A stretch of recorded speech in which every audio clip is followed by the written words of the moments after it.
this is a timer on our pool pump, and as you can see, it didn't turn on today, and it looks like the electricity might have went out or something and caused it to malfunction. So we got to fix it.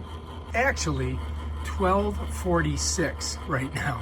So as you can see, we've got a little bit of a problem. So what we're going to do is we're going to come down here.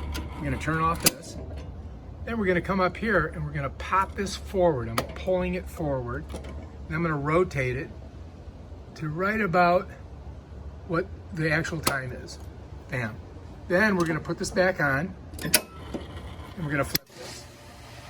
And now we're ready to go. Now we're at the right time, and the pool pump should work properly.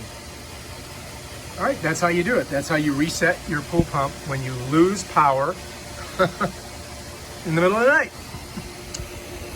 If you like this video, I've got a bunch of them on pool maintenance and how to put in pool pumps and how to clean your filter and all that junk.